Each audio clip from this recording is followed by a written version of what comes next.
3 କୋଟି ଲୋକଙ୍କୁ ଆୟୁଷ୍ମାନ କାର୍ଡ, ଦେଶରେ 27,000 ହସ୍ପିଟାଲ ଚିକିତ୍ସା ସୁବିଧା, 5 ଲକ୍ଷ ଟଙ୍କା ପର୍ଯ୍ୟନ୍ତ ସହାୟତା ପ୍ରଦାନ କରାଯିବ। ମହିଳାମାନଙ୍କ ଲାଗି 10 ଲକ୍ଷ ଟଙ୍କା କରାଯାଇଛି।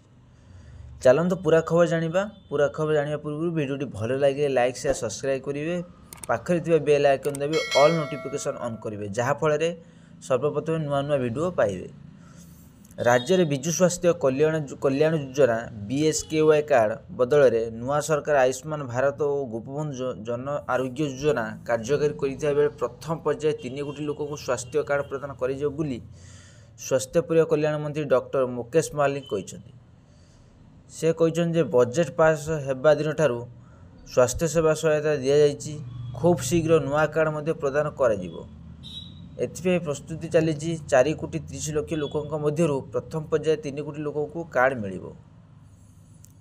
ଆୟୁଷ୍ମାନ ଭାରତ ଏବଂ ଗୋପବନ୍ଧୁ ଜନ ଆରୋଗ୍ୟ ଯୋଜନା ସୁବିଧା ଏଥିରେ ପାଇବେ। ସ୍ୱାସ୍ଥ୍ୟମନ୍ତ୍ରୀ କହିଛନ୍ତି ଯେ ପୂର୍ବରୁ ବିଜୁ ସ୍ୱାସ୍ଥ୍ୟ କଲ୍ୟାଣ ଯୋଜନା 956ଟି ହସ୍ପିଟାଲ ଚିକିତ୍ସା ସୁବିଧା ମିଳୁଥିଲା, କିନ୍ତୁ ଆୟୁଷ୍ମାନ ଭାରତ ଏବଂ ଗୋପବନ୍ଧୁ ଜନ ଆରୋଗ୍ୟ ଯୋଜନା ଦେଶର 27,000 ଅଧିକ ହସ୍ପିଟାଲ ଏହି ସୁବିଧା ମିଳିବ। 5 ଲକ୍ଷ ଟଙ୍କା ଯାଏ ଏଥିରେ ଚିକିତ୍ସା ସହାୟତା ପ୍ରଦାନ କରାଯିବ ବୋଲି ମହିଳାମାନଙ୍କ ପାଇଁ 10 ଲକ୍ଷ ଟଙ୍କା କରାଯିବାକୁ ବ୍ୟବସ୍ଥା ହୋଇଛି।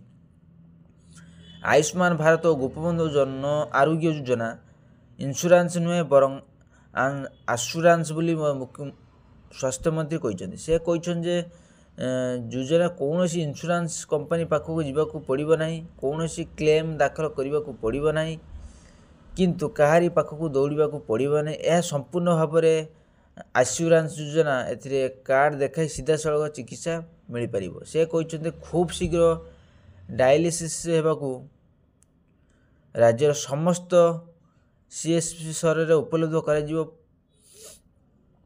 SDSC ସ୍ତର ପର୍ଯ୍ୟନ୍ତ ଦିଆଯିବ। କେତୋଟି CHCରେ ଏବଂ ପ୍ରଦାନ କରାଯାଇଛି। PPP ଯୋଜନା ସମସ୍ତ CSCରେ ସେବା ଉପଲବ୍ଧ ହେବ। ପଞ୍ଚାୟତ ସ୍ତରରେ ହେଲ୍ଥ ଆଣ୍ଡ ୱେଲନେସ୍ ସେଣ୍ଟର କରାଯିବ ବୋଲି ସ୍ୱାସ୍ଥ୍ୟମନ୍ତ୍ରୀ ସୂଚନା ଦେଇଛନ୍ତି।